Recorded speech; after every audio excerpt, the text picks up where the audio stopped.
Now, I celebrate the 300,000 kilometers nitong Mitsubishi Mirage ko, no. Ngayon, mag-share ako sa inyo ng mga information kung paano nyo ba mapapaabot sa 300,000 kilometers or more than 300 kilometers yung inyong sasakyan.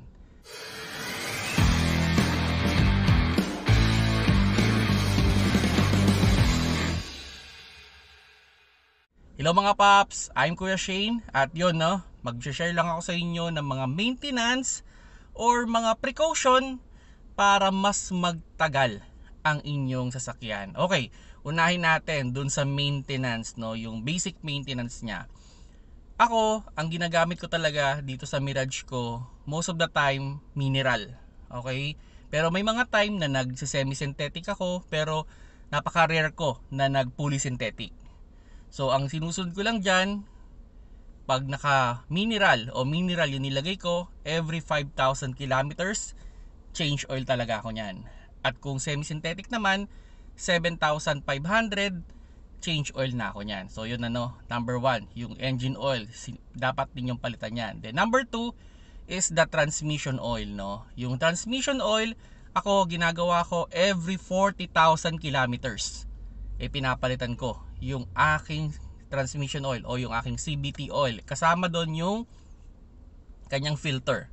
Pero may time, huwag niyo susundin to, hindi ko pinapalitan yung filter. Ang pinaka-idea ko is 40,000 change oil, pero yung filter every 80,000. Pero ako, I highly recommend sabay nyo yun dapat. Okay, wag yung gagayahin nyo sa katulad na setup ko.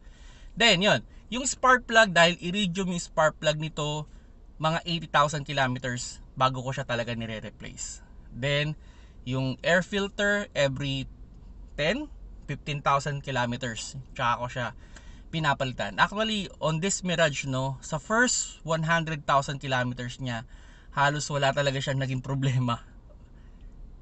Nagkaroon lang talaga siya ng major issue nung nabaha ito nung driver ko before.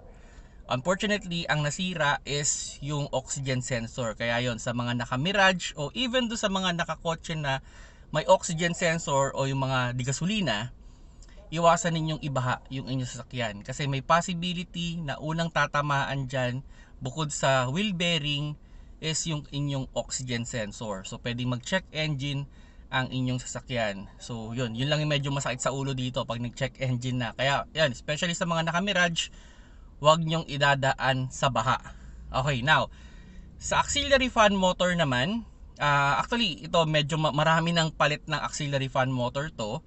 Ang ideally, ang auxiliary fan motor will last more than 100,000 kilometers. Pero, dito sa Mirage o sa mga kahit sa anong kotse, usually, hindi umaabot ng 100,000. Especially kung babad sa traffic yung inyong sasakyan. Kaya ako, I highly recommend at least mga 70 to 80,000 kilometers. Kung may budget, palit na kayo nyan. Okay? Para wala na kayong problema.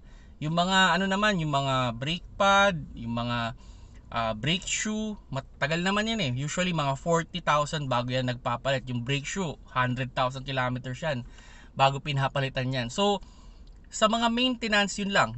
Halos yun lang yung talagang pinaka maintenance. Then syempre, time to time check din natin, no, yung oil natin.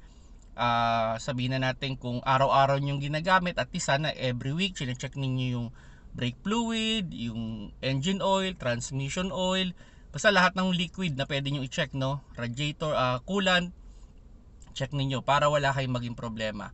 So, yun lang naman yung mga basic maintenance, ano, para magtagal yung inyong sasakyan. At kung may nararamdaman kayong problema, solusyonan nyo na kagad. Para hindi na manganak pa yung mga problema. May mga pagkakataon kasi na may pinabayaan kang isang problema, nanganganak yun.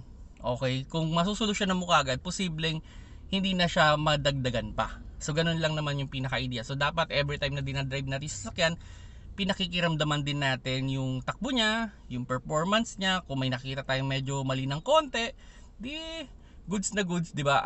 Kumbaga, pwede nyo i-consult, pwede nyo itanong, pwede nyo i-research para at least masolusyonan yung inyong problema, no? Para hindi na lumaki pa yung mga problema. So yun no.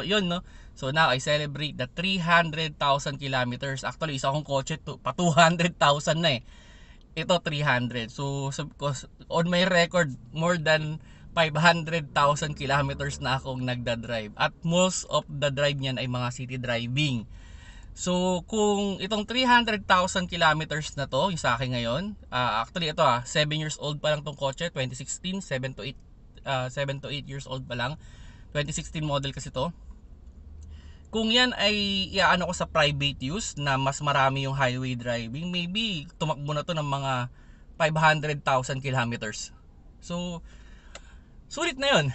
Sulit na yun para sa isang kotse, no? At soon magre-retire na rin naman to sa Grab. Maybe a year na lang to or less than a year na lang to actually.